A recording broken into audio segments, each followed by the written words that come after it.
नमस्कार. तर सध्या आपण भिलवडी स्टेशनवरती आहे. भिलवडी स्टेशन हे गाव आहे ते पलूस कडेगाव मतदारसंघातील आहे. या ठिकाणी संग्राम देशमुख विरुद्ध अ, विश्वजित कदम असा हा विधानसभेचा सामना रंगत आहे.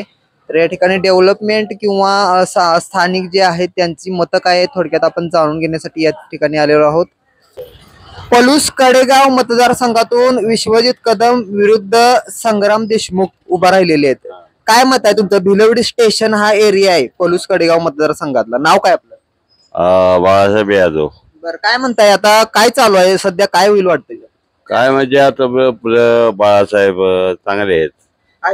त्यांनी भरपूर विकास केलेला आहे आमच्या नंदू दादांच्या यांच्यामुळं का नाही भरपूर विकास झालेला आहे भिलवडी स्टेशनचा. त्यांनी आपलं हे रस्त्याची कामं, गटाराची कामं, गावातले ग्रामपंचायत व्यवस्थित, शाळेची कामं व्यवस्थित केलेली आहेत. आता सरकार कसं आहे? सरकार आता बरं आहे तसं म्हणलं तर. काय आता तुमची कामं तर बाळासाहेबांनी केलेली आहेत. सरकार पण बरं आहे म्हणताय. नाही, कसं आहे माहिती आहे, कामं त्यांची चांगली आहेत.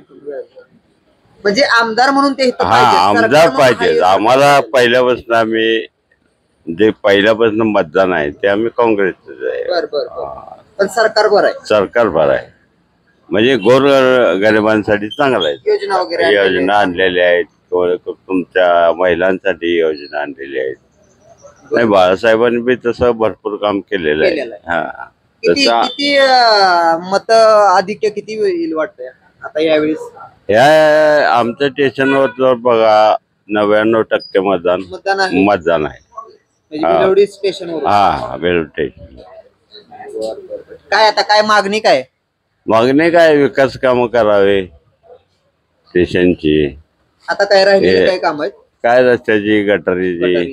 बरं बरं, ठीक आहे, धन्यवाद. हा, काका काय म्हणताय? नाव काय? राजाराम पवार. काय म्हणताय पवार साहेब? काय आता वातावरण काय आहे तुमच्या भिलवडी स्टेशन वरून? तुमचं मेन डेव्हलपमेंट तर दिसते चांगली इथं. विश्वजित कदम येणार निवडून.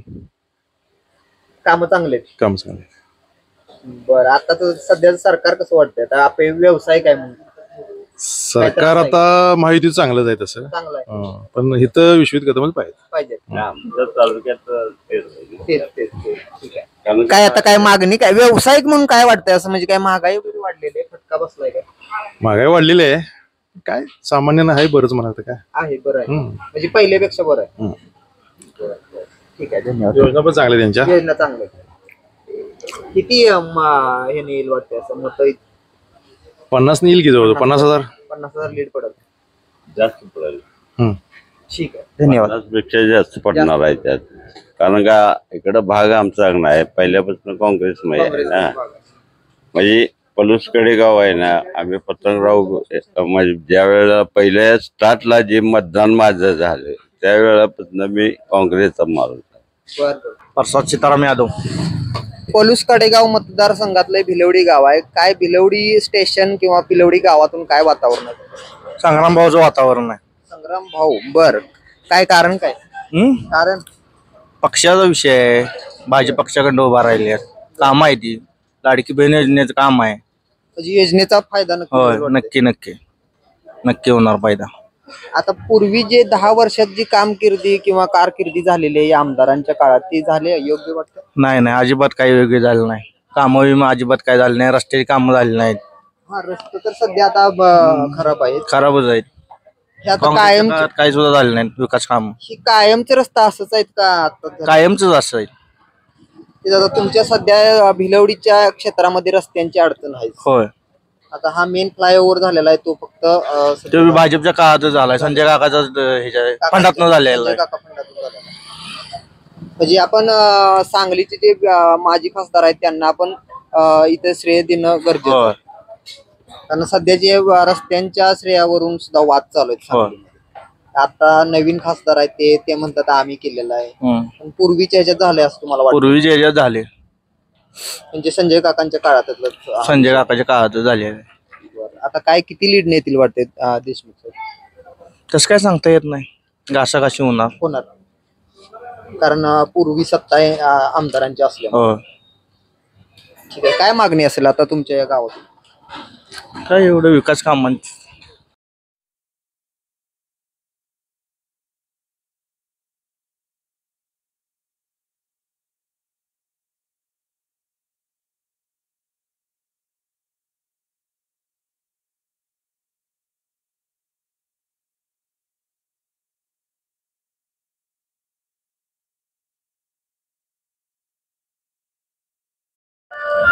पलूस कडेगाव मतदारसंघातलं हे माळवाडी हे गाव आहे. नमस्कार. बर, कोण बोलणार आहे? पलूस कडेगाव मतदारसंघातून काय वाटतंय? नाव काय आपलं? विश्वजित कदम निवडून यायला पाहिजे. का बरं? काम चांगलं आहे हो त्यांचं. आता का म्हणजे तरुण पिढीला नोकरी बिकरी देतात त्यामुळे. बर, आता 10 वर्ष आमदारकी आहे त्यांच्याकडे. 10 वर्ष सत्ता आहे. होय त्यांनी काम केले त्यात काही नाही. बरं, आता सरकार कसं आहे वाटतंय? सरकार चांगलं आहे भाजप. चांगलं आहे. मग इथं आता काँग्रेस पाहिजे. पोलीस तालुक्यात फक्त काँग्रेस पाहिजे. पण केंद्रामध्ये आपल्या राज्यामध्ये सरकार हेच पाहिजे. हेच पाहिजे भाजप पाहिजे. ठीक आहे. काय आता काय सध्या काय राहिलंय तुमच्या या माळवाडीमध्ये? काय जरा चव्हाण पाट्या रस्ता, शिवाजीनगर रस्ता ह्याचा प्रश्न मार्गी लावायचा आहे. मार्गी लावायचं. बाकी काय नाही. दुसरी गोष्ट जरा पाणी व्यवस्था जरा आपलं काय हो तुमचं हे म्हणतात मांगडवाड्यात बरं बरं. तिथले रस्ते जरा सांडपाणी म्हणजे दलित वस्तीमध्ये रस्ता आणि पाण्याचा प्रॉब्लेम आहे.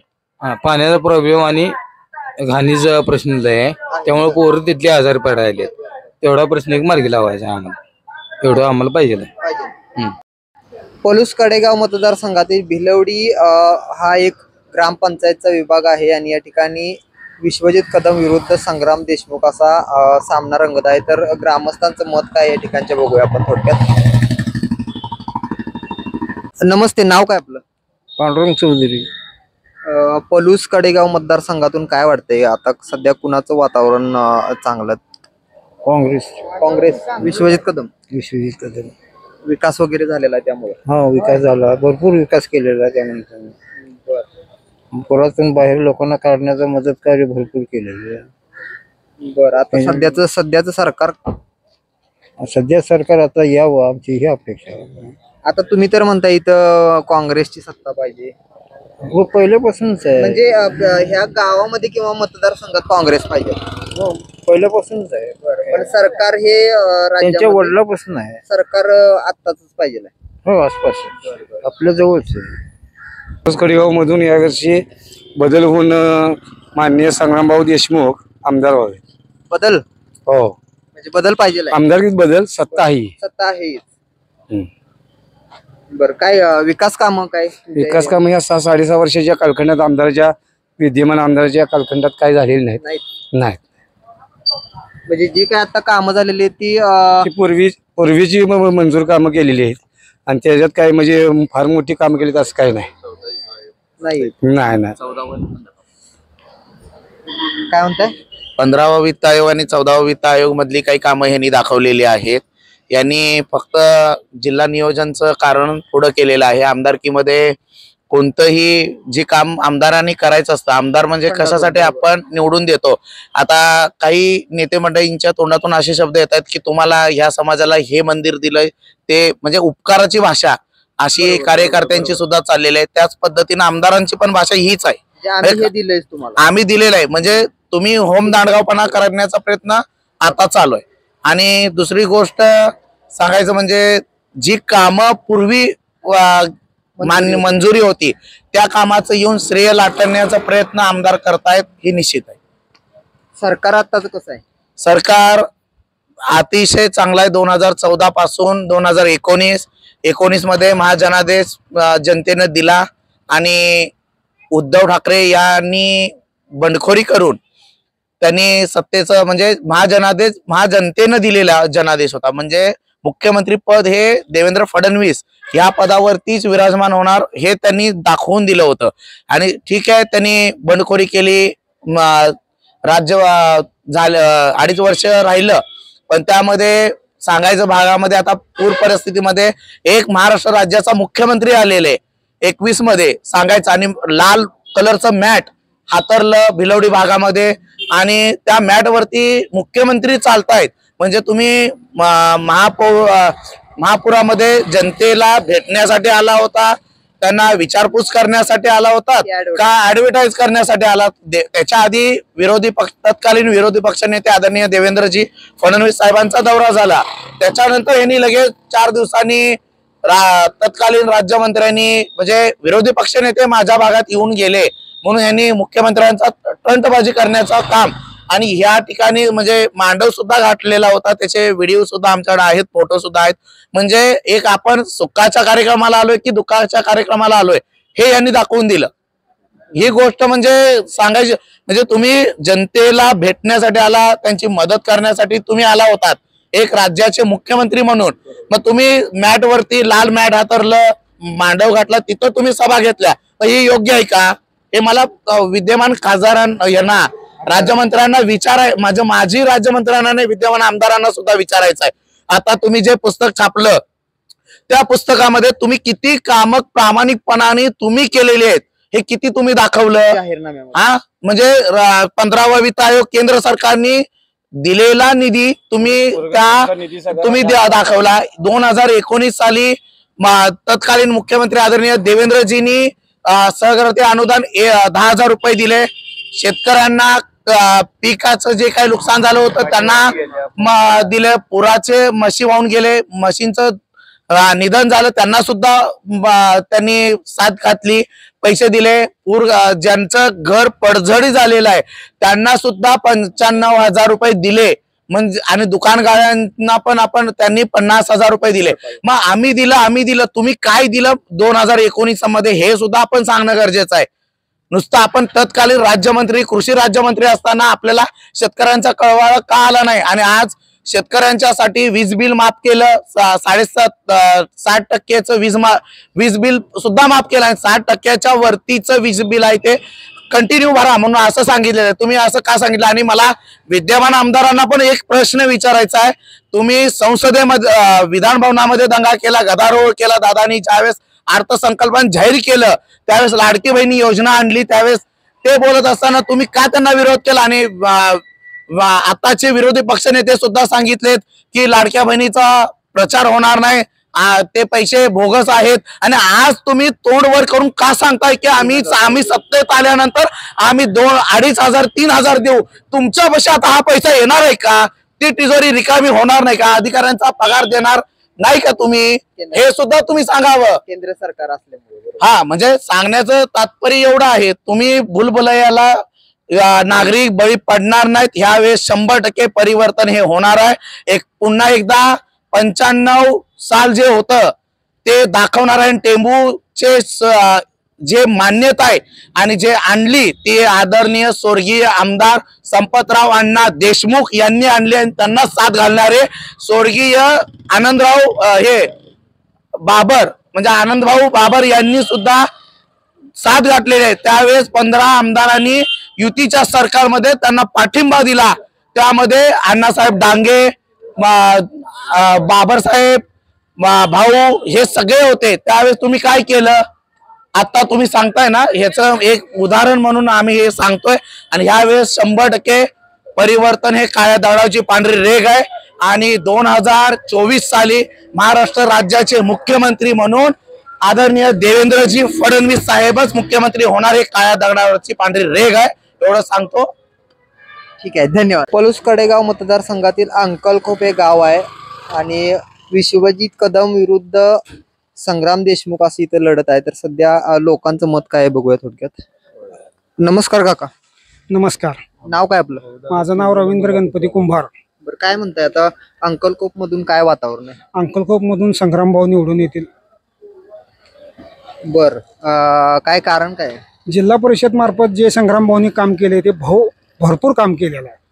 वाड्या वस्त्यावरची रस्ते असतील किंवा गटारी असतील, दुसरे देवळाची कामं केलेली आहे. ते आमच्या इथं सिद्धेश्वर मंदिराचं काम केलेलं आहे. परत मशानभूमीची कामं केलेली आहे. ती त्यामुळं संग्राम भाऊंना इथं निवडून द्यात काय कुणालाही अडचण नाही आणि पूर्णपणे बहुमताने निवडून येतील असा आमचा विचार आहे. आता 10 ते 15 वर्षामध्ये काँग्रेसची सत्ता आहे, आमदार आहे. हां, त्यांच्या काय आम्हाला कामं दाखवा ना.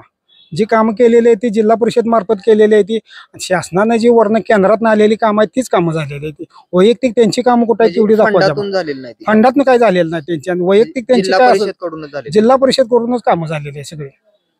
बर काय किती लीड येतील वाटतं? हे काँग्रेसपेक्षा जास्त मतांनी निवडून मतं येणार. हो. बर सध्याचं सरकार सध्याचं सरकार आम्हाला चांगलं आहे आता. चांगलं आहे. मुख्यमंत्र्यांची लाडकी बहीण योजना आहे किंवा आमच्या ओबीसीच्या PM विश्वकर्मा योजना आहे ह्याच्यासाठी सुद्धा त्यांनी भरघोस निधी दिलेला आहे, भरघोस काम केलेले आहेत, सर्वसामान्यांच्यासाठी भरपूर कामं केलेले आहेत त्यांनी. त्यामुळं आमचं हे भाजप सरकार यावं, युती सरकार यावं ही आमची अपेक्षा. म्हणजे आता सध्या बदल किंवा सत्तांतर नकोय. नको आहे, हे पाहिजे. मुख्यमंत्र्यांचं काम चांगलं आहे, दोन्ही उपमुख्यमंत्री चांगलं काम करत आहेत, त्यामुळे आम्हाला सत्ता ही ह्यांचीच पाहिजे. हो. ठीक आहे, धन्यवाद. काका नाव काय? सर्जेराव शिंदे. काय म्हणताय आता अंकलकोप मधून काय वाटतंय? अंकलखोप मध्ये तसा विचार केला तर सध्या असणारे आमदार दावा करतायत की आम्ही विकास कामांचा डोंगर उभा केला, आम्ही एवढी विकास कामं केली, परंतु बघितलं तर तसं काय त्यांनी सार्वजनिक स्वरूपाची काही कामं केलेलीच नाहीत. फक्त विकास कामाचा डोंगर डोंगर एवढंच म्हणतात, पण तो डोंगर कुठं आम्हाला दिसतच नाही आहे कुठं. सत्ता तर त्यांचीच होती ना, त्यामुळे हा सत्ता त्यांचीच होती, याच्या पाठीमागं पण ते मंत्री होते, पण तरी सुद्धा त्यांनी काय फारशी काही कामं इथं गावात लोकांच्यासाठी काही केलेली नाहीत. आम्हाला वैयक्तिक स्वरूपाचं काय नको आहे, आम्ही सार्वजनिक कामं करा असं आमचं मत आहे, पण सार्वजनिक स्वरूपाची कामं पण दाखवा. त्यांनी काही केली नाहीत. याच्या अगोदर जे 5 वर्ष जिल्हा परिषदेला संग्रामभाऊ अध्यक्ष होते, त्यावेळेला आमचे जिल्हा परिषद सदस्य नितीन बाबा, संग्राम भाऊ ह्या मंडळीने गावात खूप विकास कामं केली आणि भरघोस निधी पण उपलब्ध करून दिला. म्हणजे थोडक्यात तुम्हाला असं म्हणायचं कामं केल्यात पण बोजबारा केला नाही असा. हा कामं केली, हा आम्हीच केली. आता सत्ताधारी जे आहेत ते सांगतात सत्ताधारी त्यांनी पुस्तक एक प्रकाशित केलंय आणि त्याच्यात पण बरेचसेच आता गावोगाव तीच चर्चा चालू आहे की त्यात छापलेलं पुस्तकाप्रमाणे कामच नाहीत. त्यामुळे बुर्ली असेल, आमनापूर असेल, अंकलखोप असेल, भिलवडी ह्या गावातल्या सगळ्या लोकांच्या मध्ये तीच चर्चा आहे की ह्यांनी पुस्तकात जी छापले ती केलेलंच नाही. त्यांनी दादान तो खोटं सांगायला लागले सगळ्यांना. जी कामं केली ग्राउंड लेवलला उतरून संग्रामभाऊनी सगळ्यांना मदत केली, त्यामुळं बऱ्यापैकी संग्रामभाऊंना गावात मतदान होईल. पूर परिस्थितीमध्ये काय कुणाचं योगदान चांगलं होतं? पूर परिस्थितीमध्ये ह्या लोकांनीच आम्हाला मदत केली. त्यावेळेला उद्धव ठाकरेंचं सरकार होतं. उद्धव ठाकरे गावात आले, उद्धव ठाकरेंनी सांगितलं की तुमचं पुनर्वसन करू, तुम्हाला हे देऊ ते देऊ. त्यांनी 5 किलो धान्य जाहीर केलेलं आम्हाला अजून मिळालं नाही. पूर परिस्थितीमध्ये त्या जेवणाचं बिल ग्रामपंचायतीने 1,56,000 रुपये ग्रामपंचायतीने जेवणाची बिलं भागवलेली आहेत. त्याच्या पावत्या पाहिजे असेल तर ग्रामसेवकांच्याकडे पावत्या सगळं मिळतील. त्याच्या जेवण दिली म्हणजे काही त्यांनी पदर दिली नाही. ग्रामपंचायत आमच्या अंकलखोप ग्रामपंचायतीनं त्याचे 1,56,000 रुपये बिल भागवले. म्हणजे सरकारनं फक्त त्याच घोषणा करून गेल्यात, पण ते जेवणाचे पैसे आमच्या ग्रामपंचायत अंकलखोपच्या माणसांनी दिलेले जेवण त्याचे बिल ग्रामपंचायतीने 1,56,000 रुपये भागवलेले आहेत. त्याला साक्षीदार आम्ही. पुरामध्ये काही जेवण त्यांच्या पदर दिलं नाही, आमच्या ग्रामपंचायतीने त्याचे पैसे भागवलेले आहेत. त्याचा पुरावा पाहिजे असेल तर ग्रामसेवकांच्याकडे त्याचा पुरावा सकट आम्ही देऊ शकतो. आणि दुसरी गोष्ट, अंकलखोपचा पानवता जाऊन बघा, त्याचं शूटिंग घ्या जावा तुम्ही. त्या पानवत्याला जाता येत नाही, त्यांच्याच काळामधलं काम आहे ते. आमच्या अंकलखोपचा पानवटा केला होता, ते पानवटा सगळा उद्ध्वस्त करून केलेला. बायकांना धुयाला जाता येत नाही, माणसाने आंघोळीला जाता येत नाही. पाण्याची व्यवस्था केली, गटरीचं पाणी ते तिथं जाते आणि तेच पाणी अंकलखोपच्या टाकीमध्ये येऊन तेच पाणी अंकलखोपला प्यायला येतं. या किती वर्षात हे खराब झालं? लगेच हे खराब झाले म्हणजे 10 वर्षात खराब झालेलं आहे. त्यांचीच काम आहे ते. अंकलखोपच्या नदी पाणवटा पूर्णपणे उद्ध्वस्त करून टाकला आहे. आम्ही पूर्ण करतो म्हणून त्याच्या कॉन्ट्रॅक्टरची सकट तुम्ही चौकशी केली नाही. सध्या म्हणजे पाणी प्यायचा प्रश्न गढूळ पाणी किंवा गढूळ पाणी, जे पाणी जाते तेच पाणी, गटरीचं पाणी गेलेलं ते उपसून वर येते. त्याचं पाहिजे असेल तर तुम्ही आता जाऊन त्याचं शूटिंग करू शकता. एका बाजूनं पाणी ते गढूळ पाणी तिकडे वाहत, त्या गटरीचंच पाणी तिथं जात आणि तेच पाणी टाकीत येते. या तुम्हाला पाहिजे असेल तर तुम्ही शूटिंग करा जावा तिथं. तुमच्या डोळ्यात एकत आहे ते. आम्ही काय असा आरोप करत नाही, तुमच्या डोळ्यात एकत आहे, जाऊन त्याचं शूटिंग करा तुम्ही. आणि ते सर्वांना दाखवा. ठीक आहे, ठीक आहे. धन्यवाद. धन्यवाद.